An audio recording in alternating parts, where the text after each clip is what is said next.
जिस दिन मेरी अमीर परिवार की सगी बहन ने मुझे ढूंढा, मैं पहाड़ों में साइबेरियाई बाघ को पीट रहा था। उसने मुझे बताया कि मैं वो परिवार का असली छोटा मालिक हूँ और चाहती थी कि मैं अपने पूर्वजों को याद करने के लिए वापस घर चलूं। जब तक तुम मुझे उसे साथ लाने नहीं दोगी तब तक नहीं। इस बेवकूफ को अपनी औकात नहीं पता। इसकी हिम्मत कैसे हुई मुझे चुनौती देने की। मैंने अभी तक इसे सबक नहीं सिखाया है। ये नामुमकिन नहीं है, लेकिन बाघ पालने के लिए परमिट चाहिए। मुझे इसे संभालने दो। तुम पहले घर जाओ। मैं मान गया और उनसे पहले वापस चला गया। जब मैं घू परिवार के घर पहुंचा तो मैंने नकली छोटे मालिक और अपने छोटे भाई को बात करते हुए सुना। मैंने सुना है कि यह बहुत खूंखार जंगली जानवर है। उम्मीद है कि यह जंगली सुअर ना हो। जंगली सुअर वापस लाना? घू परिवार अपना चेहरा कैसे दिखा सकता है? स्कूल में जंगली सुअर जैसा भाई होने पर सब तुम्हारा मजाक उड़ाएंगे। मेरा सबसे छोटा भाई जो केवल 5 साल का था गुस्सा हो गया और उसने मुझे जोर से धक्का दिया। मैं हार गया देहाती। मुझे जंगली सुअर जैसा भाई नहीं चाहिए। मेरे साइबेरियाई बाघ को जंगली सुअर समझ लिया गया। उसे उकसाना तो मानो यमराज को उकसाने जैसा है। मेरी असली बहन जीव शॉ वहाँ से ट्रैकिंग करके आई थी।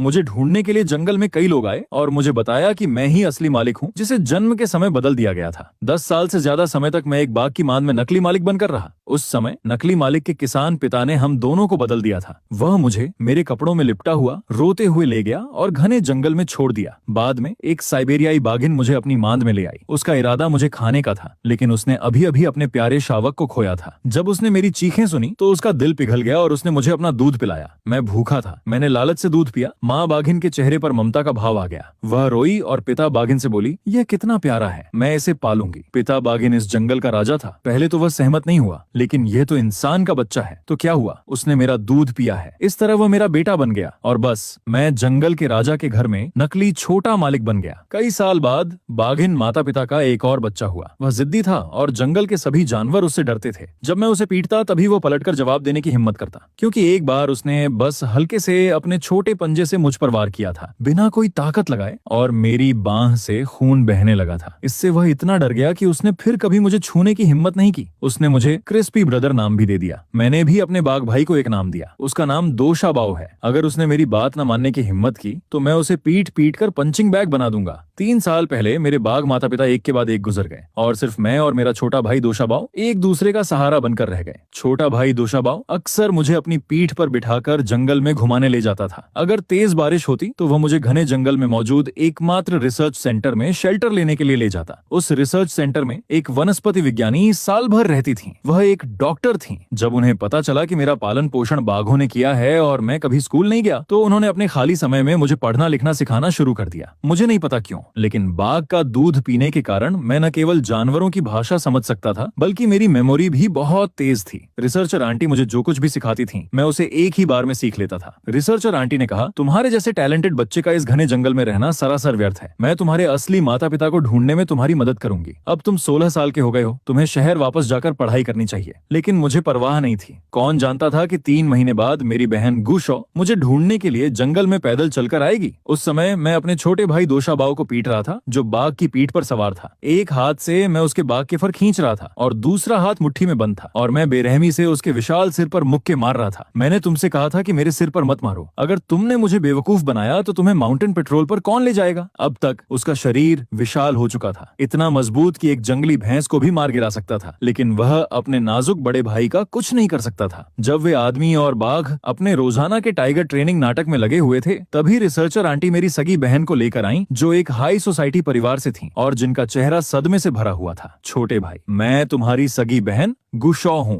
जल्दी से अभी उस बाघ की पीठ से नीचे उतर जाओ। ये खतरनाक है। दोशाबाओ और मैं एक ही समय पर रुक गए। हम देखने के लिए मुड़े। ये बेवकूफ क्या बकवास कर रही थी? मुझे एक शब्द भी समझ नहीं आया। मैंने दोशाबाओ को शांत करने के लिए उसके सिर पर धीरे से थपथपाया। फिर मैं फुर्ती से उसकी पीठ से कूद गया। रिसर्चर आंटी ने मुझसे कहा, डीएनए टेस्ट हो गया है। यह सचमुच तुम्हारी सगी बहन है। अच्छे बच्चे बनो। अपनी बहन के साथ घर जाओ। तुम्हें बाहर जाकर दुनिया देखनी चाहिए। यहाँ अपना समय बर्बाद मत करो। घर जाओ। ये शब्द मेरे लिए बिल्कुल नया था। मेरा घर हमेशा से इसी घने जंगल में रहा था। मैं किसी और तरह के घर की कल्पना भी नहीं कर सकता था। गुशॉ ने गहरी सांस ली, अपने दिल की उथल पुथल को शांत करने की कोशिश करते हुए। उन्होंने दया भाव से मेरे कंधे पर थपथपाया। तुम इतने समय से जंगल में ही पले बड़े हो। मैंने सिर हिलाया। मुझे नहीं पता था कि वह मुझ पर किस बात के लिए दया कर रही थी। दोशाबाओ और अपने बाघ माता पिता के साथ जंगल में रहते हुए मैं इससे ज्यादा खुश नहीं हो सकता था। गुशॉ ने मुझे कसकर गले लगा लिया। मेरे साथ घर चलो। अब से तुम्हें मौसम की मार नहीं सहनी पड़ेगी। मैं तुम्हें फिर कभी कष्ट नहीं सहने दूंगी। तो वो मुझ पर तरस खा रही थी कि मुझे धूप और हवा का सामना करना पड़ रहा है। मैं उसकी गुडविल महसूस कर सकता था। ये बहन इतनी बुरी नहीं थी। हालांकि मैं दोषाबाव से अलग नहीं होना चाहता था। मैंने दोषाबाव की ओर इशारा करते हुए कहा, मैं तुम्हारे साथ घर जाऊंगा, लेकिन मेरी एक शर्त है, तुम्हें मुझे उसे अपने साथ ले जाने देना होगा। ये अपनी औकात नहीं जानता, इसकी हिम्मत कैसे हुई मेरी बात न मानने की। मैंने अभी तक इसे ठीक से सबक नहीं सिखाया है। अगर तुम मुझे उसे ले जाने नहीं दोगी तो मैं तुम्हारे साथ नहीं जाऊंगा। सैकड़ों किलोग्राम वजनी एक जंगली साइबेरियाई बाघ को शहर में ले जाना बेहद मुश्किल होगा। सिर्फ कल्पना करना ही सिरदर्द था। मैंने पहले ही फैसला कर लिया था, अगर यह सचमुच नामुमकिन था तो मैं जंगल में ही रह जाऊंगा। मैं दोषाबाव की पीठ पर सवार होकर पहाड़ों में गश्त करते हुए अपना जीवन बिताऊंगा। किसने सोचा होगा कि मेरी हाई सोसाइटी बहन एक पल चुप रहने के बाद दृढ़ और चौंकाने वाले शब्दों में बोलेगी, यह नामुमकिन नहीं है। ये पहली बार है जब मेरे छोटे भाई ने मुझसे कुछ मांगा है। अगर तुम आसमान से चांद भी मांगो तो मैं तुम्हारे लिए उसे लाने का रास्ता ढूंढ लूंगी। लेकिन छोटे भाई, पहले मेरी बात सुनो। घर में पालतू जानवर रखना तुम्हारी आजादी है, लेकिन यह वाला कुछ खास है। इसे रखने के लिए हमें कानूनी तौर पर करना होगा। हमें पहले परमिट लेना होगा। सभी कागजी कार्रवाई पेपर वर्क पूरी होनी चाहिए क्रम से, नहीं तो बहुत परेशानी होगी। कैसा रहेगा? तुम पहले घर जाओ, परमिट एप्लीकेशन का काम मुझ पर छोड़ दो। मैं वादा करती हूँ कि मैं जल्दी से उसकी स्थिति को लीगल कर दूंगी ताकि वह सिर ऊंचा करके गु परिवार के घर में प्रवेश कर सके। मैं तुम दोनों को बिल्कुल अलग नहीं होने दूंगी। मैंने गुशॉ के दृढ़ चेहरे को देखा, फिर मैंने दोषाबाव की ओर देखा। मैं जानता था कि दोषाबाव मुझे छोड़ना नहीं चाहता था, लेकिन वह मुझे रोके रखने से भी डर रहा था। मैं भी दोषाबाव को छोड़ना नहीं चाहता था। मुझे डर था कि वह जंगल में अकेला रह जाएगा। एक शक्तिशाली परिवार से मेरी सगी बहन के वादे ने दोषाबाव को इतना खुश कर दिया कि उसने मुझे सीधे अपनी पीठ पर उठा लिया। फिर वह 1 घंटे तक पूरी गति से दौड़ा और फिर लौटा। दोषाबाव ने अपनी अमीर बहन की पतलून के पांव से अपना सिर भी टकराया और एक धीमी सी गुर्राहट निकाली। इससे मेरी बहन इतनी डर गई कि उसका चेहरा पीला पड़ गया। मैं जोर से हंस पड़ा। डरो मत बहन, दोषाबाव तुम्हें पसंद करता है। दोषाबाव, हाँ ये है एक। मैंने दोषाबाव की ओर देखते हुए उसे चेतावनी दी कि वह ठीक से बिहेव करे। मेरी बहन की त्वचा नाजुक है, उसे मत खरोंचना। नाजुक त्वचा, मैंने पहली बार किसी को ऐसा कहते सुना है। मेरी इस तरह प्रशंसा करो। अंत में डॉक्टर आंटी और मेरी धनी बहन के बार बार एश्योरेंस देने के बाद मैं सबसे पहले घर वापस चला गया। दोषाबाव मुझे जंगल के किनारे तक ले गया और एक ऊंची चट्टान पर बैठ गया। उसने अपने गले से एक लंबी धीमी गड़गड़ाहट निकाली। ये पहली बार था जब मैं घने जंगल से बाहर निकला था। वह चिंतित था। मैं एक लग्जरी कार में बैठ गया। कार 3 घंटे तक हाईवे पर चलती रही और आखिरकार गु परिवार के महल में पहुंची। लेकिन लिविंग रूम के पास पहुंचने से पहले ही मुझे अंदर से गु यूनान की आवाज सुनाई दी। छोटे भाई, क्या तुम्हें पता है, मैंने सुना है कि हमारे नए बड़े भाई ने पहाड़ों में एक बहुत ही खूंखार जंगली जानवर पाल रखा है और वो उसे गु परिवार के घर लाने वाले हैं। ये उन जानवरों में से एक तो नहीं हो सकता जो पूरे पहाड़ को खोद डालते हैं। गंदा बदबूदार जंगली सुअर, है ना? हे भगवान, अगर वो सच में जंगली सुअर ले आए तो गु परिवार कैसे इज्जत करेगा? तुम अपने प्रेस्टिजियस स्कूल में क्या करोगे? तुम्हारे दोस्त जरूर कहेंगे, देखो गु यिनशाओ का भाई तो देहाती गमवार जो जंगली सुअर पालता है। तब तक जंगली सुअर पालने वाले भाई के लिए सब तुम पर हंसेंगे। अचानक एक 5 साल के लड़के का जोर जोर से रोना फूट पड़ा। मैं उसे अपना भाई नहीं बनाना चाहता। दूसरे लोगों के भाई कुत्ते बिल्ली पालते हैं, उसे जंगली सुअर क्यों पालना है? ये बहुत शर्मनाक है। मैं नहीं चाहता कि वो घर वापस आए। मेरा इकलौता भाई तुम ही हो। आने से पहले मेरी अमीर बहन ने मुझे बताया था कि घर में एक और 5 साल का भाई है जिसका नाम गु यिनशाओ है। आगे चल रहे नौकर ने मुझे डिस्गस्ट से देखा, मानो मैं सचमुच ही बदसूरत हूँ। वह मुझे लेक्चर देने से खुद को रोक नहीं पाया। दूसरे छोटे मालिक, आपको जंगली सुअर वापस नहीं लाना चाहिए था। मुझे पता है कि देहाती लोग सुअर पालने से जुड़े होते हैं, ये उनके खून में होता है, लेकिन ये गु परिवार का घर है, एक प्रेस्टिजियस हाई सोसाइटी परिवार। आपके पिता मान सम्मान और रेपुटेशन को सबसे ऊपर रखते हैं। तुम उस घाटी में अपना गंदा जंगली सुअर पाल सकते हो, यही तुम्हारी आजादी है। कोई तुम्हें कुछ नहीं कह सकता। लेकिन चूंकि तुम परिवार में लौट आए हो, इसलिए तुम्हें एक हाई सोसाइटी के यंग मास्टर की तरह बिहेव करना चाहिए, वरना परिवार का छोटा मालिक दूसरों का सामना कैसे करेगा? क्या उसे सबको बताना चाहिए कि उसका बड़ा भाई जंगली सुअर पालता है? अंदर से हाई सोसाइटी के छोटे भाई ने बटलर की आवाज सुनी और दौड़कर बाहर आया। चाचा बटलर, आप किससे बात कर रहे हैं? क्या जंगली सुअर वाला भाई वापस आ गया है? उसे भगाओ देहाती, वह मेरा भाई बनने लायक नहीं है। मेरा भाई तो केवल महंगी प्योर ब्रीड बिल्लियों को ही प्यार करता है। अचानक एक 5 साल का लड़का तोप के गोले की तरह निकला और मुझे जोर से धक्का दिया। उसकी नफरत साफ झलक रही थी। अपनी बदबूदार घाटी में वापस जाओ। मेरा इकलौता भाई गु यूनान है। वो मुझे लिमिटेड एडिशन खिलौना कारें खरीद कर देता है। तुम कौन हो? मेरे फर्श को गंदा मत करो। बटलर, जल्दी करो और डिसइंफेक्टेंट लाओ। जिस जगह वो खड़ा था वहां से बहुत बदबू आ रही है। लड़के के बोलने के बाद उसने नफरत का भाव दिखाया और अपनी नाक के सामने जोर जोर से हाथ हिलाया, मानो सचमुच मुझसे असहनीय बदबू आ रही हो। नकली युवा मालिक गु यूनान बाहर चला गया। उसकी बाहों में एक आलसी दिखने वाली गुड़िया जैसी बिल्ली थी। उसने मुझे देखकर खुशी महसूस की। मुझे लगा था कि गांव में पले बड़े होने के कारण मैं सिर्फ जंगली सुअर पालने के लायक हूँ। अगर उन्हें पता चलता कि मैं साइबेरियाई बाघ पाल रहा हूँ तो उनके चेहरे के एक्सप्रेशंस कितने अनमोल होते। तभी मेरे वीचैट वीडियो कॉल की रिंगटोन बजी। मेरी अमीर बहन का फोन था। उसने मुझे जो नया फोन दिलाया था, मैं अभी भी उसे ठीक से इस्तेमाल नहीं कर पा रहा था। फोन उठाने से पहले मैं काफी देर तक उसे चलाता रहा। वीडियो के दूसरी तरफ मेरी अमीर बहन के चेहरे पर बेबसी का भाव था और उसने कैमरा दोशाबाव की तरफ घुमाया। छोटे भाई, क्या तुम घर आ गए? तुम्हारे जाने के बाद से दोशाबाव उदास है। मैंने सोचा कि तुम दोनों वीडियो कॉल कर लो, शायद उसका मूड ठीक हो जाए। तभी अचानक वीडियो के दूसरी तरफ से एक भयंकर जानवर की दहाड़ सुनाई दी। क्रिस्पी भाई, क्या किसी इंसान ने तुम्हें तंग किया? मैंने कैमरा को यूनान की तरफ घुमाया। मैंने उसी भाषा में जवाब दिया, बिल्कुल नहीं, कोई मुझे तंग नहीं कर रहा, लेकिन कोई तुम्हें तंग कर रहा है। देखो, इस आदमी ने कहा कि तुम एक जंगली सुअर हो जो पूरे पहाड़ को खोद डालता है। तुम गंदे और बदबूदार हो, इसलिए तुम्हें अक्सर नहाना चाहिए। बाघ की पात तो जंगली सुअर की पात के सामने कुछ भी नहीं है, मेरे जूते उठाने के लायक भी नहीं। दोशाबाव धाड़ा। उसे उकसाना शैतान को उकसाने जैसा था। फोन के स्पीकर से बाघ की कान फाड़ देने वाली धाड़ निकली, जिससे नकली मालिक इतना डर गया कि वह कई कदम पीछे हट गया। उसके लेदर शूज फिसल गए। चीखते हुए वह जमीन पर गिर पड़ा। ये कैसी आवाज थी? उसकी बाहों में बैठी सीधी सादी बिल्ली के बाल खड़े हो गए। जान बचाने की इंस्टिंक्ट जाग उठी और बिल्ली तुरंत नकली मालिक से भाग गई। लड़ाई में फंसने के डर से वो मेरे पास आ गई। उसने मेरे पैर चाटे। म्याऊं, इस सबसे मेरा कोई लेना देना नहीं है, मेरी जान बख्श दो। बिल्ली ने धीमी सी म्याऊं की आवाज निकाली। वह बेहद ओबीडियंट थी। इससे गु यूनान को बहुत गुस्सा आया। म्याऊं म्याऊं, इधर आओ। तुम्हें किसने कहा कि उसे चाटो? वह बचपन से जंगली सुअरों के बीच रहा है, वो गंदा है। चाटना बंद करो, तुम्हारा मुंह भी गंदा हो गया है। सावधान रहो, वरना मैं तुम्हें नहीं चाहूंगा। बेवकूफ, म्याऊं भाई को चोट मत पहुंचाओ। म्याऊं तुम्हारी तरफ आंखें घुमा रही है। ऐसा क्यों है? क्या वो जंगली सुअर की आवाज से डर गया है? ये इतना बेकार क्यों है? मैं डरा नहीं हूँ। मैंने शांत होने का नाटक कर रहे धनी छोटे भाई पर ताना मारा। बोलने से पहले अपनी जबान सीधी कर लो। असली धनी छोटे भाई ने अपने छोटे हाथ कमर पर रखे और नफरत से मेरी ओर इशारा किया। मैं डरा हुआ नहीं हूँ। अगर तुमने उस जंगली सुअर को घर लाने की हिम्मत की तो मैं उसे मार डालूंगा और रात के खाने में भून दूंगा। दहाड़, एक और बाघ की दहाड़। उस छोटे बदमाश ने क्या कहा? मैं अब और बर्दाश्त नहीं कर सकता। मैं उस छोटे बदमाश का मुंह फाड़ दूंगा और उसे दिखाऊंगा कि जब बाघ सीरियस हो जाता है तो क्या होता है। क्या वह सोचता है कि मैं कोई बीमार बिल्ली हूँ? धनी छोटा भाई डर से पीला पड़ गया। वह खरगोश से भी तेज भागा। मैंने पहले उसे यह दिखाने का प्लान बनाया था कि वीडियो में दिख रहा जानवर सचमुच जंगली सुअर है या नहीं। अफसोस, वह भाग गया। मैंने कैमरा वापस घुमा दिया ताकि दोशाबाव मुझे देख सके। दोशाबाव ने मुझसे पूछा, क्या वह छोटा बदमाश तुम्हारा इंसान भाई है? उसे तुम्हारा भाई होने का क्या हक है? तुम्हारा इकलौता भाई तो मैं ही हूँ। केवल मैं ही तुम्हें अपनी पीठ पर बिठाकर पहाड़ों पर पेट्रोल करने दे सकता हूँ। मैंने दोशाबाव को दिलासा दिया। बेशक मेरा इकलौता भाई तुम ही हो, दुखी मत हो। थोड़ा उदास दिखो। आज तुम्हारी पिटाई तो नहीं हुई? तुम्हारी चमड़ी में खुजली हो रही होगी। चलो मैं खुजली कर देता हूँ। मैंने स्क्रीन के जरिए इशारा किया। दोशाबाव का बड़ा सिर फिर से स्क्रीन के पास आ गया। उसने अपना नाखुश चेहरा छिपाने की कोशिश की। उसे डर था कि मैं परेशान हो जाऊंगा। बाहर से कुरकुरा, क्रिस्पी, अंदर से नरम भाई, मैं अब ठीक हूँ। तुम अपने इंसानी माता पिता से मिलो। मैं कुछ चक्कर लगा लेता हूँ ताकि थोड़ा आराम हो जाए। इतना कहकर वह मुड़ा और भाग गया। छोटे भाई, क्या तुम मम्मी पापा से मिल चुके हो? अभी नहीं। जैसे ही मैंने ये कहा,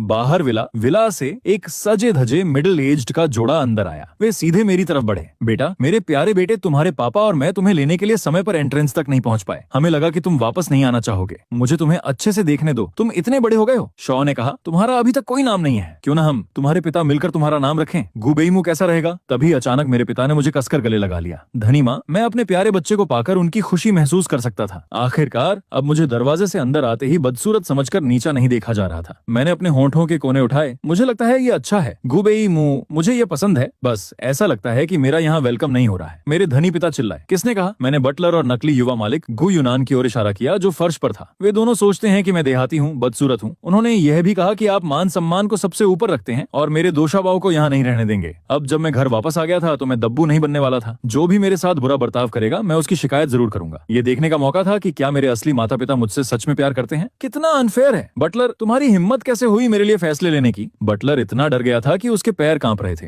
महोदय, कोई बात नहीं महोदय। मेरे कहने का मतलब मेरे बेटे ने गलत समझ लिया। मैं तो बस कह रहा था कि उसे जंगली सुअर वापस नहीं लाना चाहिए। और जंगली सुअर में क्या बुराई है? जब तक मेरे बेटे को पसंद है, चाहे वह कुछ भी लाए, कोई बात नहीं। पहाड़ों से लाए गए सभी जंगली मुर्गियां, जंगली बत्तखें, जंगली सुअर और जंगली कुत्ते गु परिवार के विशाल महल में अब भी समा सकते हैं। तुम्हें निकाल दिया गया है, फायर्ड। अभी निकल जाओ। मेरे अमीर पिता का चेहरा गुस्से से भरा था, लेकिन उन्होंने तुरंत मेरी ओर मुड़कर बहुत ही प्यार से पूछा, मेरे प्यारे बेटे, तुम्हें मेरा यह तरीका कैसा लगा? अच्छा लगा। तो मैंने गु यूनान की ओर इशारा किया। और उसका क्या? मेरे पिता ने नकली छोटे मालिक को डिसअपॉइंटमेंट से देखा। यूनान, अभी बेईमू से माफी मांगो। बेईमू अभी अभी लौटा है। तुम दोनों शांति से रहो। मेरे अमीर माता पिता के सामने गु यूनान दिखावे में माहिर था। वह जल्दी से उठा और मुझसे माफी मांगी। छोटे भाई बेईमू, मुझे माफ कर दो, लेकिन पिताजी, क्या घर में जंगली सुअर रखना वाकई ठीक रहेगा? क्या आप छोटे भाई बेईमू के लिए एक वेलकम पार्टी की योजना नहीं बना रहे हैं? अगर सभी गेस्ट्स को पता चल जाए कि हम घर पर जंगली सुअर पाल रहे हैं तो मेरी अमीर माँ ने बीच में ही टोकते हुए कहा, वे मेरे बेटे की वेलकम पार्टी में आने के लायक नहीं है। कोई भी गेस्ट जो अपमान करे, बस उन्हें बाहर निकाल दो। ये तो बहुत छोटी सी बात है। प्रिय, क्या तुम सहमत नहीं हो? मेरे रिच पिता ने सीरियस होकर सिर हिलाया। बिल्कुल सही। जो भी मेरा गु झेंग्याओ का अपमान करेगा उसे बाहर निकाला जा सकता है, कोई कॉम्प्रोमाइज नहीं। क्या मेरे धनाढ़ माता पिता इतने शांत थे? लगता है ये परिवार वाकई काफी अच्छा है। बस मैंने अपनी नाक रगड़ ली। पिताजी, अगर मैं जिसे पाल रहा हूँ वो लायन निकला तो? मेरे धनाढ़ पिता लगभग गिर पड़े। सौभाग्य से लकीली मेरी धनाढ़ माँ की नजर तेज थी। उन्होंने तुरंत उन्हें संभाला। किसी भी जंगली जानवर से निपटने के लिए तैयार दिखने वाला उनका मजेस्टिक ऑरा पूरी तरह गायब हो गया था। उनकी पिंडलियां साफ तौर पर कांप रही थीं। उन्होंने अपनी छाती पकड़ ली और गहरी सांसें ली। उनकी आवाज भी कांप रही थी। अरे क्या?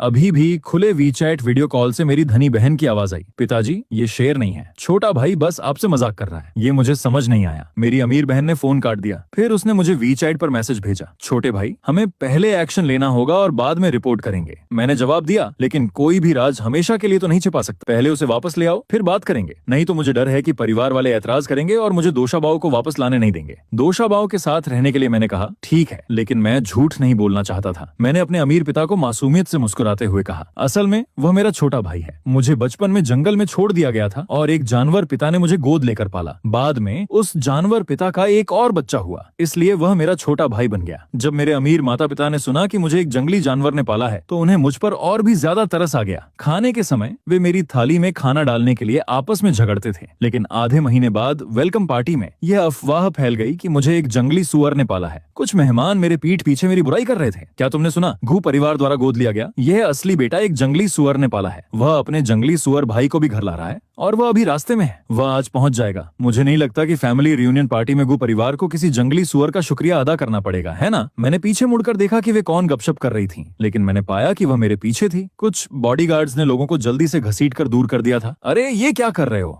हम मेहमान हैं। तुम्हारी हिम्मत कैसे हुई हमारे साथ ऐसा करने की? ये तो हद है। उफ उफ। मैंने देखा कि बॉडीगार्ड्स ने उनके मुंह ढक लिए और उन्हें और भी तेजी से घसीटकर दूर ले गए। मेरे अमीर पिता की धाड़ भी सुनाई दी। जल्दी करो, बेईमू को पता न चलने दो, वरना उसका दिल टूट जाएगा। आखिर ये अफवाह किसने फैलाई? मेरे लिए पता लगाओ। मेरे बेटे ने मुझे पकड़ लिया। मेरे अमीर पिता ने मुझे अजीब नजरों से देखा। वे बहुत निराश लग रहे थे। मेरे प्यारे बेटे, क्या मैं बेकार हूँ? मैं दूसरों की बातों पर भी काबू नहीं रख सकता। मुझे माफ करना, लेकिन तुम टेंशन मत लो। अगर किसी और ने बकवास करने की हिम्मत की तो मैं एक को घसीटकर बाहर निकलवा दूंगा। अगर दो आए तो मैं दोनों को घसीटकर बाहर निकलवा दूंगा। गु झेंगियाओ के बेटे से पंगा लेने की हिम्मत करने वालों ने गलत आदमी को चुना है। अचानक मेरी नाक में झुनझुनी होने लगी। तो मेरे पिता इतने अच्छे थे। मैंने कभी सोचा भी नहीं था कि अगर मैं अपने माता पिता के साथ पला बड़ा होता तो कितना खुश होता। खैर पिताजी, मेरे जानवर भाई के बारे में क्या आप उसे सच में एक्सेप्ट कर सकते हैं? मेरे इंडस्ट्रियलिस्ट पिता ने अपनी छाती पीटी। मैं वादा करता हूँ, जब वह आएगा मैं खुद दरवाजे पर उसका स्वागत करूंगा और उसे पूरे सम्मान के साथ अपने गु परिवार के घर में एंट्री कराऊंगा, चाहे वह जंगली सुअर ही क्यों न हो। जब तक वह मेरे बेटे का प्यारा भाई है, वह मेरे लिए मेरा सौतेला बेटा है। गु झेंगियाओ का। मैंने अपनी छोटी उंगली उठाई। तो चलो पिंकी, प्रॉमिस करते हैं, मेरा भाई चाहे जैसा भी जंगली जानवर हो, तुम्हें उसे भगाने की परमिशन नहीं है। मेरे धनी पिता ने पूरे कॉन्फिडेंस से मुझसे पिंकी प्रॉमिस किया। मैं अपने वचन का पक्का हूँ। मैं कभी अपने वादे से नहीं मुकरता। तभी मुझे अपनी धनी बहन का वीचैट मैसेज मिला। दोषाबाव, वह आ गया है। बैटलफील्ड में 10 मिनट बाकी हैं। मैं बहुत खुश हुआ। मैं उसका स्वागत करने ही वाला था, लेकिन मेरा धनी छोटा भाई दौड़कर आया और मुझे जोर से धक्का दिया। उसकी आंखें रोने से लाल थीं। ये सब तुम्हारी वजह से हुआ है। सब मुझ पर हंस रहे हैं, कह रहे हैं कि अब मुझे जंगली सुअर के साथ रहना पड़ेगा। मैं घर से भाग रहा हूँ, मैं अभी निकल रहा हूँ। फिर उसने धमकी दी, पिताजी या तो वो रहेगा या मैं, आप दोनों को नहीं रख सकते, चुनिए। धनी छोटा भाई पूरी तरह कॉन्फिडेंट था कि जिस बेटे को उसने पाला पोसा था वो उस बेटे से ज्यादा इंपॉर्टेंट था जिसे उसने जन्म नहीं दिया था। लेकिन उसने कभी उम्मीद नहीं की थी। मेरे धनी पिता ने बहुत ही स्ट्रिक्टली कहा, ठीक है, मैं तुम्हें बोर्डिंग किंडरगार्टन भेज दूंगा। धनी छोटा भाई शौक में रह गया। उसे अपने कानों पर विश्वास नहीं हो रहा था। मेरे धनी पिता का चेहरा एकदम सख्त और भावहीन इमोशनलेस था। आसान फरामोश बच्चे, तुम्हारी हिम्मत कैसे हुई मुझे धमकी देने की? अगर उस जंगली सुअर के परिवार की वजह से ऐसा ना होता तो क्या तुम्हारा भाई वापस आ पाता? दूसरे लोग तुम्हारे भाई का मजाक उड़ा रहे हैं, लेकिन तुम्हें उसकी रक्षा करना भी नहीं आता। इसके बजाय तुम उससे इसलिए नाराज हो क्योंकि उसने तुम्हें शर्मिंदा किया। तुम्हारे जैसे एटीट्यूड से तो वे मेहमान तुम्हारे भाई के बारे में पीठ पीछे बिना किसी झिझक के गपशप करने की और भी हिम्मत करेंगे। मैं गु झेंगियाओ का ऐसा कोई कायर बेटा नहीं है जो अपने परिवार की रक्षा करना भी न जानता हो। मैंने उस नकली छोटे मालिक को कमरे के कोने में छिपकर जोर जोर से पैर पटकते देखा। मेरे पिता ने उस कायर छोटे भाई की तरफ दोबारा देखा तक नहीं। उनकी निगाहें एकदम पक्की थीं। उसने हिम्मत जुटाकर गहरी सांस ली, मानो वह अपने सारे रास्ते बंद कर रहा हो। उसने मेरा हाथ पकड़ा और कहा, बेईमू मेरे साथ मेन गेट पर चलो, हम तुम्हारा स्वागत करेंगे, हम अपने भाई को घर ले आएंगे, मैं अपना वादा निभाऊंगा। मैंने कहा, जी पिताजी, मैं आपको शर्मिंदा नहीं होने दूंगा। तुम्हारे पिताजी ने पहले ही मन बना लिया है, चाहे मैं शर्मिंदा हूँ या नहीं, इससे कोई फर्क नहीं पड़ता। मेरे प्यारे बेटे की खुशी ही सबसे ज्यादा इम्पोर्टेंट है। मेरी माँ जल्दी से पीछे आई। प्यारे बेईमू, मेरा इंतजार करो। शर्मिंदा होना ये क्या होता है? मैं बस इतना जानती हूँ कि परिवार को साथ रहना चाहिए। चलो चलते हैं, चलो अपने भाई का स्वागत करने चलते हैं। मैंने अपने पिता का हाथ बाएं हाथ से और माँ का हाथ दाएं हाथ से पकड़ा।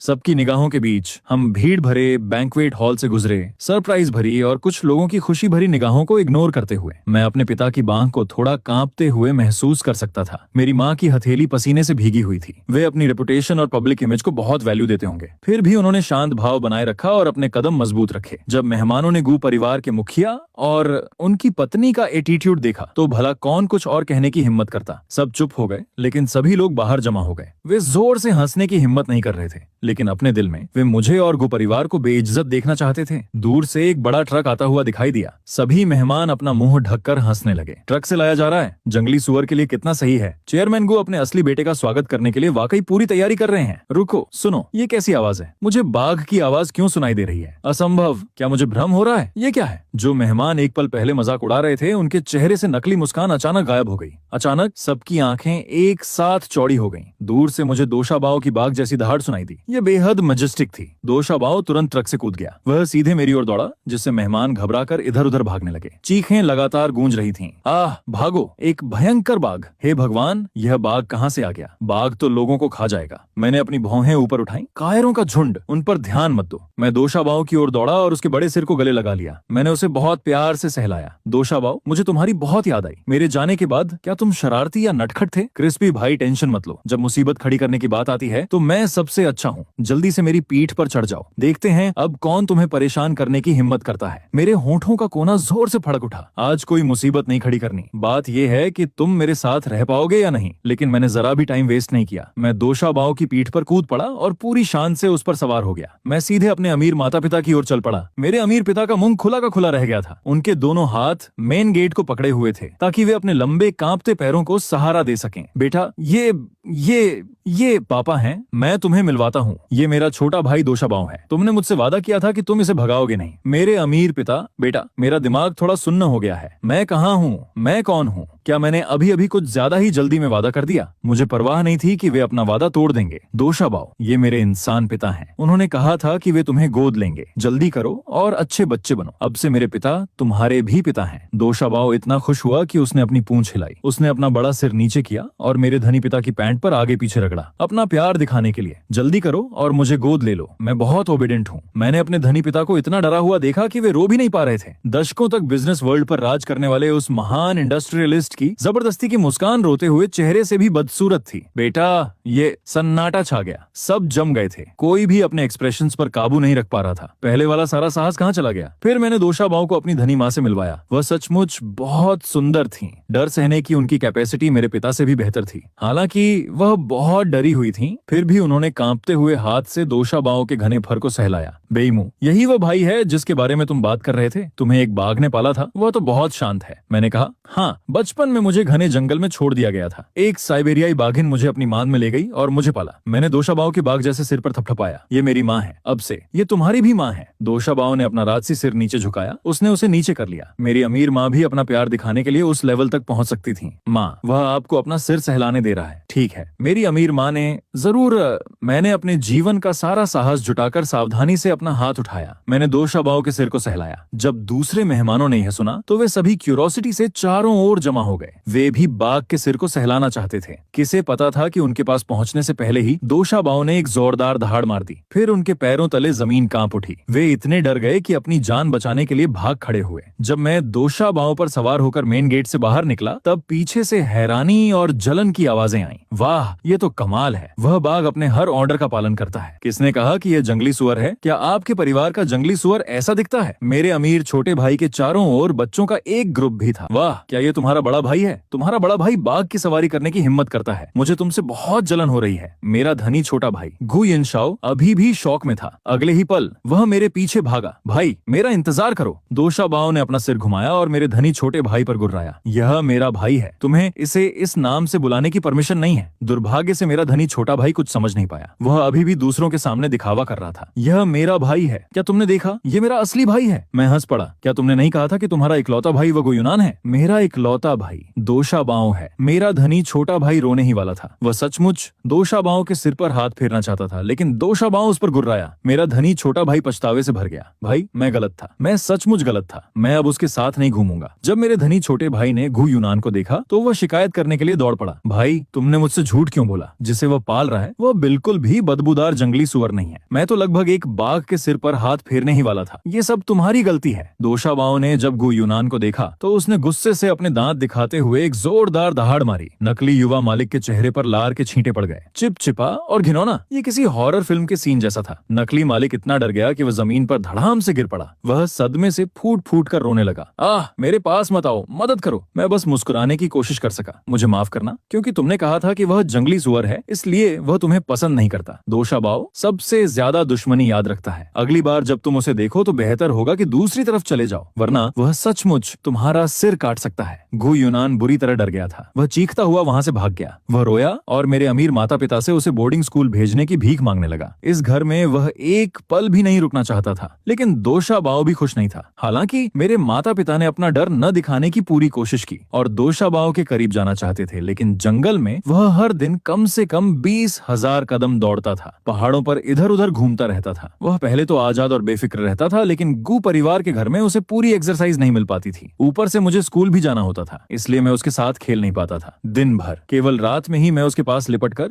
उसकी कोमल बाहों में अपना होमवर्क कर पाता था। महज 6 महीने में ही दोशाबाओ अचानक बीमार पड़ गया। मेरी बहन ने एक पशु चिकित्सक को बुलाया। डॉक्टर ने कहा, चाहे कुछ भी हो जाए, बाघ को जंगल में वापस भेजना ही होगा। खूंखार बाघ कैद के लिए सही नहीं होते, खासकर इस तरह का जंगली साइबेरियाई बाघ। दोशाबाओ को बीमार देखकर मेरा दिल टूट गया। प्यारे भाई, मुझे जंगल की बहुत याद आ रही है। क्या तुम्हें भी? हाँ, मुझे भी। दोशाबाओ तुरंत खुश हो गया। तो चलो वापस चलते हैं। मैं चाहता हूँ कि तुम मुझे भी माउंटेन पेट्रोल पर ले चलो, लेकिन मैं अब नहीं जा सकता। मुझे पढ़ाई करनी है। मुझे यूनिवर्सिटी एंट्रेंस एग्जाम देना है। दोशाबाओ, कैसा रहेगा अगर मैं तुम्हें वापस भेज दूं? दोशाबाओ ने एक्साइटमेंट में सिर हिलाया। ठीक है, तो चलो साथ चलते हैं। मैं बस अपना सिर झुका सका। हो सकता है मुझे वापस आने में थोड़ी देर हो जाए, लेकिन तुम बेफिक्र रहना, मैं तुम्हारे लिए जरूर वापस आऊंगा। मैंने सब कुछ प्लान कर लिया है। मैं पहले यूनिवर्सिटी में एडमिशन लूंगा, फिर वनस्पति विज्ञान की पढ़ाई करूंगा। फ्यूचर में मैं डॉक्टर आंटी की तरह जंगल में रिसर्च करूंगा। इस तरह मैं अपने छोटे भाई दोशाबाओ के साथ समय बिता सकूंगा, हमेशा के लिए। प्यारे भाई, अगर तुम नहीं जाओगे तो मैं भी नहीं जाऊंगा। अगर मैं चला गया तो वो नकली मालिक वापस आकर तुम्हें तंग करेगा। मेरे यहाँ रहने से ही वो इस घर में कदम रखने की हिम्मत नहीं करेगा। मुझे मनाने की कोशिश मत करो, मुझे यहाँ बहुत अच्छा लगता है। देखा, अब मेरा मन ठीक हो गया है, मैं बीमार नहीं हूँ। दोशाबाओ ने पूरी तरह से ठीक होने की एक्टिंग की। उसने जिद की कि वो उठेगा और धीरे धीरे घु परिवार के विला के चारों ओर 2 चक्कर लगाए। उसने फुल एनर्जी में होने का नाटक किया। कैसा लगा? क्या मैं अभी भी पहले जितना ही ताकतवर हूँ? मैंने अपने आंसू पोंछे। अचानक मैं पीछे मुड़ा और उसे देखकर मुस्कुराया। मैंने डिसाइड कर लिया है, मैं तुम्हारे साथ जंगल वापस जा रहा हूँ। दोशाबाओ खुशी से उछल पड़ा। सच में? चलो चलें, चलो चलें, अभी चलें। मेरी बात सुनो, अब से मैं तुम्हारा ख्याल रखूंगा। मैं तुम्हारे लिए खाने के लिए सबसे बड़े और मीठे फल लाऊंगा। मैंने अपनी बहन से कहा कि वह हमें वापस जंगल ले जाने के लिए एक ट्रक का इंतजाम करे। जब हम अपने पुराने घर पहुंचे तो बीमार दोशाबाओ अचानक पागलों की तरह दौड़ने लगा। उसने कुछ कदम उठाए और फिर वापस मुड़कर एक्साइटमेंट में चिल्लाया, क्रिस्पी भाई जल्दी करो और मेरी पीठ पर चढ़ जाओ। चलो, पूरा जंगल जानता है कि मैं दोशाबाओ लौट आया हूँ। मैं ट्रक के पास बिना हिले डुले खड़ा रहा, दोशाबाओ को एक उदास मुस्कान देते हुए। तुम पहले थोड़ी देर दौड़ लो, तुम अभी भी बीमार हो। मुझे डर है कि अगर मैं तुम्हारी पीठ पर बैठूं तो तुम गिर जाओगे और मुझे भी चोट लग जाएगी। दोशाबाओ नाराज होकर गुर्राया। हाँ, मेरा भाई कितना नाजुक है, तो तुम यहीं रुको, मैं दौड़ कर आता हूँ। मुझे अपनी एनर्जी वापस पानी है। मैंने अपने आंसू रोकने की पूरी कोशिश की और उसे एक प्यारी सी मुस्कान दी। जाओ, तुम्हारा भाई यहीं तुम्हारा इंतजार कर रहा होगा। जैसे ही वह नजरों से ओझल हुआ, मैंने जल्दी से अपने आंसू पोंछे और ट्रक में वापस बैठ गया। बहन चलो, मेरी अमीर बहन ने मुझसे पूछा, क्या तुम सच में इतने निर्दयी हो कि बिना गुड बाय कहे चले जाओगे? मैंने अपने जबड़े भींच लिए। मैं जरूर वापस वापस आऊंगा, बस अभी कुछ साल बाकी हैं। जैसे ही ट्रक जंगल से बाहर निकला, मैंने खिड़की से बाहर झुककर देखा। मैं बार बार पीछे मुड़कर देख रहा था। मेरी आंखों से लगातार आंसू बह रहे थे। गर्मियों की छुट्टियों तक इंतजार करो, मैं तब तुम्हारे लिए वापस आऊंगा। मुझे नहीं पता था कि दोषा बाऊ के एक्साइटमेंट से दौड़ पूरी करने के बाद क्या होगा। वह वापस आकर मुझे न पाकर कितना दुखी होगा, मैं इसकी इमेजिनेशन भी नहीं कर सकता था। लेकिन जब मैं गर्मियों की छुट्टियों में जंगल में वापस गया तो वह मुझे नहीं मिला, पर मुझे पता था कि वह वहीं है। उसने बस मुझसे मिलने से इनकार कर दिया। डॉक्टर आंटी ने मुझे बताया कि जंगल में दोषा बाऊ सचमुच एक खूंखार बाघ बन गया था। उसका दिल कठोर हो गया था और वह छोटे जानवरों को शायद ही कभी छोड़ता था, क्योंकि उसे धोखा दिया गया था। इसलिए हो सकता है कि वह गलत रास्ते पर चला गया हो। मैं बस यही कर सकता था कि यूनिवर्सिटी में एडमिशन पाने के लिए जी जान से पढ़ाई करूं और फिर डॉक्टर आंटी के साथ अपनी पोस्ट ग्रेजुएशन की पढ़ाई करूं, ताकि एक दिन उनके साथ जंगल में रिसर्च कर सकूं। एक दिन मेरी अमीर बहन ने मुझसे पूछा, बेईमू, क्या तुम वाकई ग्रेजुएशन के बाद पहाड़ों पर वापस जाना चाहते हो? मैंने सिर हिलाया। बेशक, मैं दोषा बाऊ को धोखा नहीं दे सकता। मैंने वापस जाने का वादा किया था, इसलिए मुझे जाना ही होगा। उसके बड़े भाई के रूप में मैं अपना वादा नहीं तोड़ सकता। मेरी धनी बहन ने मानो अपना मन बना लिया था। ठीक है, फिर मैंने अपने छोटे भाई को फिर कभी तकलीफ न सहने देने का वादा किया था। उसकी बड़ी बहन होने के नाते मैं भी अपना वादा नहीं तोड़ सकती थी। उस समय मुझे उसकी बात समझ नहीं आई थी। जब मुझे समझ आई तब तक 2 साल बीत चुके थे। जंगल के बीचों बीच एक मॉडर्न बॉटनिकल रिसर्च सेंटर बन चुका था। केंद्र का लोगो साइबेरियाई बाघ था। सेंटर के सामने एक विशाल मूर्ति खड़ी थी जो बिल्कुल दोषा बाऊ जैसी दिखती थी। जब डॉक्टर आंटी ने मुझे उसकी तस्वीर भेजी तो मैं फूट फूट कर रोने लगा। मैंने अपना फोन लेकर स्टडी रूम में बैठी अपनी अमीर बहन को दिखाया। वह मुस्कुराई और बोली, रो मत, चलो मिलकर दोषा बाऊ को वापस लाने की कोशिश करते हैं। जब वह मूर्ति देखेगा तो उसे पता चल जाएगा कि वह अब भी तुम्हारे दिल में है। तुम बस मन लगाकर पढ़ाई करो, बाकी सब तुम्हारी बहन संभाल लेगी। गुप परिवार के एक युवा मुखिया को तकलीफ नहीं सहनी चाहिए। यूनिवर्सिटी एंट्रेंस एग्जाम्स आने वाले हैं, क्या तुम कॉन्फिडेंट हो? मैं आंसुओं के बीच मुस्कुराया। बेशक, आप मेरी गुड न्यूज का इंतजार कर सकते हैं। मैंने बहुत अच्छा स्कोर किया। नकली युवा गुरु से 300 से ज्यादा मार्क्स प्राप्त किए। उसे तो बस एक वोकेशनल कॉलेज में एडमिशन मिला, जबकि मुझे एक टॉप यूनिवर्सिटी में। मुझे वो कभी पसंद नहीं था और न ही उसे मैं, लेकिन उसने कभी कोई मुसीबत खड़ी करने की हिम्मत नहीं की। 2 साल पहले मेरे अडॉप्टिव फादर ने उसके असली पिता पर शहर से बाहर लॉ सूट कर दिया और उसे जेल भेज दिया। उन्होंने नकली मालिक से ये भी कहा, तुम तो अभी बच्चे हो, हम तुम पर गुस्सा नहीं निकालेंगे, लेकिन अगर तुम बेईमू के साथ नहीं रह सकते तो ये घर भी तुम्हें बर्दाश्त नहीं कर सकता। अब से बेईमू के साथ कैसे रहना है ये फैसला तुम्हें ही करना है। तो नकली मालिक को हालात का जायजा लेना पड़ा। वो बस चुपचाप बैठा रहा। यूनिवर्सिटी में एडमिशन मिलने के बाद वो गू परिवार के घर बहुत कम ही आता था। मैंने सुना है कि कॉलेज में उसकी किसी बदमाश लड़की से दोस्ती हो गई। परिवार को बिना बताए उसने अपना आईडी कार्ड लिया और शादी रजिस्टर करवा ली। उसने अभी ग्रेजुएशन भी नहीं किया था और लड़की प्रेग्नेंट हो गई थी। जब मेरे अडॉप्टिव फादर को पता चला तो वो बहुत गुस्से में थे, लेकिन उस नकली युवा मालिक ने, जिसने यह सारी मुसीबत खड़ी की थी, जिम्मेदारी लेने से साफ इनकार कर दिया। उसने मेरे पिता से बहस करते हुए कहा, इन दिनों वे कॉलेज स्टूडेंट्स को एनकरेज करते हैं। आजकल तो कॉलेज स्टूडेंट्स शादीशुदा भी होते हैं और उनके बच्चे भी होते हैं। आप ही पुराने ख्यालों के हैं, फिर भी सारा ब्लेम मुझ पर डाल रहे हैं। क्या आप सच में मेरे पिता हैं भी या नहीं? मेरे अडॉप्टिव फादर ने कड़क आवाज में जवाब दिया, अब नहीं। मैंने तुम्हें पालने पोसने में जितने साल बिताए वो सब पूरी तरह वेस्ट हो गए। तुम्हारे जैसा केयरलेस बेटा मुझे नहीं चाहिए। नकली बेटे ने पलटकर कहा, अगर कॉलेज में किसी लड़की को गुबेईमू ने प्रेग्नेंट किया होता तो क्या आप तब भी इतने ही गुस्से में होते?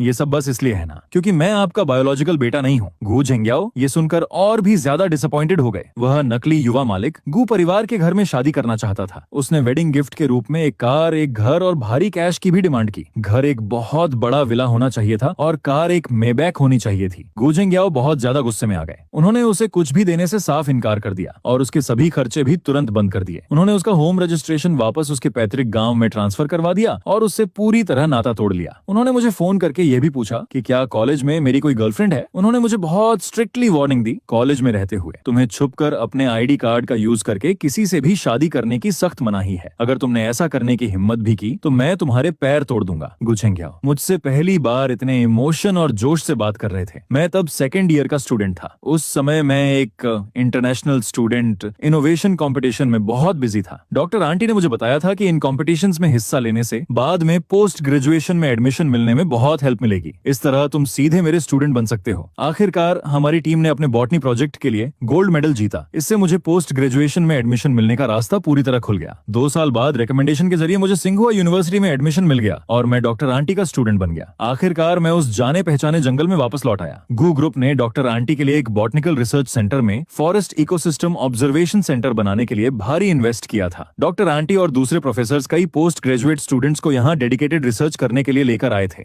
मेरी एक सीनियर स्टूडेंट ने मुझसे पूछा, बेईमू क्या यह सच है कि तुम बचपन में इसी जंगल में पले बड़े हो? मैंने उस विशाल जंगल और पहाड़ों की ओर देखा। हाँ, वाह, अमेजिंग। तो तुम इस जगह को बहुत अच्छी तरह से जानते होगे। अगली बार जब जब हम फील्ड वर्क पर जाएंगे तो मैं तुम्हारे साथ ही चलूंगा। मैंने मुस्कुराते हुए कहा, जरूर, ये जगह तो मेरे लिए मेरे घर के बैकयार्ड जैसी ही है। लेकिन अनफॉर्चुनेटली मैं कई महीनों से इस जंगल में था, पर मुझे अभी तक दोषा बाव कहीं नहीं मिला था। मुझे उसकी बहुत याद आ रही थी। कभी कभी जब मैं घाटी में अकेला होता था तो मैं जोर से पुकारता था, दोषा बाव, मैं वापस आ गया हूँ, प्लीज बाहर आ जाओ। लेकिन उस घाटी से मुझे केवल मेरी ही आवाज की गूंज सुनाई देती थी। मैं जानता था कि वह अभी भी यहीं आसपास ही है। पूरा जंगल उसके फुटप्रिंट से भरा हुआ था, लेकिन वह मुझसे नफरत करता था और मुझे देखना नहीं चाहता था। मैंने सोचा कि शायद वह अब पूरी जिंदगी मुझे कभी अपना चेहरा नहीं दिखाएगा। लेकिन मैंने कभी सपने में भी उम्मीद नहीं की थी कि एक दिन जब मैं पहाड़ों में अकेले मिट्टी के सैंपल्स इकट्ठा कर रहा था, अचानक बहुत तेज बारिश शुरू हो जाएगी। वापस लौटते समय मेरा पैर फिसल गया और मैं सीधे एक गहरी खाई में जा गिरा। मेरे टखने में जोरदार मोच आ गई और मैं अपनी जगह से हिल भी नहीं पा रहा था। मेरे फोन में कोई नेटवर्क नहीं था। मेरी मदद की सारी पुकार अनसुनी रह गई। मेरी चीखें उस घने जंगल में कहीं खो गईं। और मानो इतना ही काफी नहीं था, मैं भेड़ियों के एक खूंखार झुंड से घिर गया। वे मुझे घूर रहे थे और उनकी भूखी आंखें अंधेरे में चमक रही थीं। जैसे ही उनमें से एक भेड़िए ने मुझ पर झपट्टा मारा, मुझे लगा कि आज मेरी मौत पक्की है। लेकिन ठीक उसी पल